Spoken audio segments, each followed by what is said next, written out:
আপনারা হুনাইনের যুদ্ধের কথা নিশ্চয়ই শুনেছেন। কত হিজরিতে হয়েছিল? অষ্টম হিজরি। তার মানে মক্কা বিজয়ের ইমিডিয়েট পরেই, কয়েক সপ্তাহ পরেই তো হুনাইনের যুদ্ধ হয়েছিল। তো এই হুনাইনের যুদ্ধে অনেক ওয়ার বুটিজ মুসলমানদের করতলগত হয়েছিল, মানে অনেক গানিমাত, অনেক সম্পদ ওনারা যুদ্ধ শেষে যুদ্ধলব্ধ সম্পদ হিসেবে পেয়েছিলেন। 24,000 উট, প্রায় 40,000 ভেড়া, এত পরিমাণ গানিমত যখন রাসূল সাল্লাল্লাহু আলাইহি ওয়াসাল্লাম পেলেন, তিনি এগুলো বন্টন করতে শুরু করলেন। কিন্তু রাসূল সাল্লাল্লাহু আলাইহি ওয়াসাল্লাম তিনি বন্টন করতে যে আনসারি সাহাবীদেরকে, অর্থাৎ মদিনার যে সাহাবারা, তাদেরকে কিছুই দিলেন না, বরং তিনি মক্কার সাহাবাদেরকে দিলেন, অন্যান্য গোত্রের লোকদেরকে দিলেন, আশেপাশের সবাইকে দিলেন, কিন্তু দিলেন না কাদেরকে? আনসারি সাহাবীদেরকে। তো ফলে এত বিশাল ওয়ার বুটিজ, এর মধ্যে থেকে কিছুই আনসারিরা পেল না। ওনাদের মধ্যে ক্ষোভের জন্ম নিল। ক্ষোভ থেকে ওনারা সমালোচনা করতে আরম্ভ করলেন আল্লাহ রাসূল সাল্লাল্লাহু আলাইহি ওয়াসাল্লামের, এবং সমালোচনা করতে করতে এটা এমন পর্যায়ে চলে গেল, এক পর্যায়ে তারা বলতে আরম্ভ করলো যে আমরা ওনার জন্য জান দিলাম, জীবন দিলাম, আজকে উনি এত সম্পদ পেয়ে সব নিজ এলাকার লোকদের মাঝে বন্টন করে দিল, এটা কি ঠিক করলো উনি? আল্লাহর নবীকে ক্ষমা করুক। মানে কেমন যেন রাসূল একটা ভুল করে ফেলছেন, রাসূল সাল্লাল্লাহু আলাইহি ওয়াসাল্লাম ওনাদেরকে দিতে বাধ্য ছিলেন, এটা যেহেতু দেন নাই, আল্লাহ তার রাসূলকে ক্ষমা করুক, এরকম একটা কথা তারা বলে ফেললেন। এটা তো অনেক বড় কথা।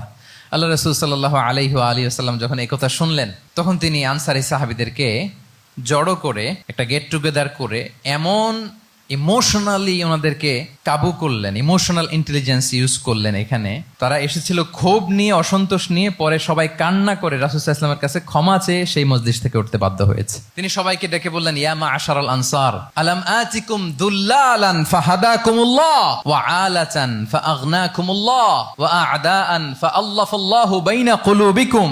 চমৎকার চমৎকার এক্সপ্রেশন, যে ওহে আনসাররা, আমি কি তোমাদেরকে পথভ্রষ্ট পাইনি, পথহারা পাইনি? আমার ওসিলায় তোমরা হেদায়েতের দেখা পেয়েছো। আমি কি তোমাদেরকে নিঃস্ব পাইনি?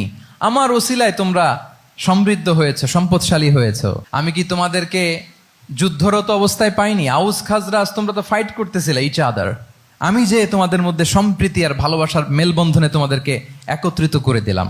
আওয়াজাতুম ফি আনফুসিকুম ফি লুআআতিম মিনাদ দুনিয়া, আর দুনিয়ার সামান্য কিছু জিনিসের কারণে তোমরা মনে কষ্ট পাচ্ছ, যেটা দিয়ে আমি কিছু মুসলিমদের হৃদয়কে আকৃষ্ট করছিলাম। তা আল্লাফতু বিহা কওমান লিউসলিমু ওয়া ওয়াকালতুকুম ইলা ইসলামিকুম, আমি কিছু মুসলিমদেরকে এগুলো দিয়ে তাদের হৃদয়টাকে ইসলামের প্রতি আরো অ্যাট্রাক্টেড করতেছিলাম, আর তোমাদেরকে তোমাদের ইসলামের উপরই আমি ছেড়ে দিয়েছি। আমি জানি আমার আনসাররা, তাদের হৃদয়ে যে ইসলাম আছে এটাই তাদের জন্য যথেষ্ট। আমা তারদাউনা আইয়াযহাবান নাসু বিশ-শাতি ওয়াল বাঈর وَتَرْجِعُونَ بِرَسُولِ اللَّهِ فِي رِحَالِكُمْ.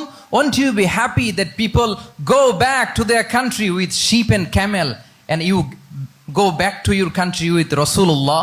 Allahu Akbar.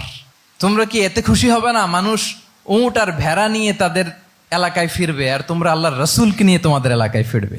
এরকম একটার পর একটা ইমোশনালি রাসূল সাল্লাল্লাহু আলাইহি ওয়াসাল্লাম যখন আনসার সাহাবীদেরকে কাবু করতে লাগলেন, ওনারা এমনভাবে কান্নার রোল জুড়ে দিল, এমনভাবে অনুতপ্ত হলো, কাঁদতে শুরু করলো।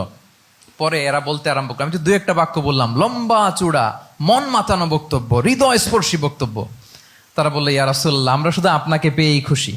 রাসূল সাল্লাল্লাহু আলাইহি ওয়াসাল্লাম বলেন, গোটা বিশ্বের মানুষ যদি এই পথ ধরে আর আনসারীরা যদি এই পথ ধরে, আমি এই পথ ছেড়ে দিয়ে আনসারীদের পথে হাঁটবো। আল্লাহ তুমি আনসারদের ক্ষমা করো, তাদের সন্তানদের ক্ষমা করো, তাদের নাতিদেরকে ক্ষমা করো। এভাবে মর্মস্পর্শী বক্তব্য যখন ইমোশনাল ইন্টেলিজেন্স দিয়ে যখন রাসূল সাল্লাল্লাহু আলাইহি ওয়াসাল্লাম বললেন, সব আনসারী সাহাবারা কাঁদতে আরম্ভ করলেন। সবাই ফাবাকাল কওমু হাত্তা আখদালু লুহাহুম, তাদের প্রত্যেকের দাড়ি ভিজে গেল, এমন কান্না জুড়ে দিল। আল্লাহু আকবার।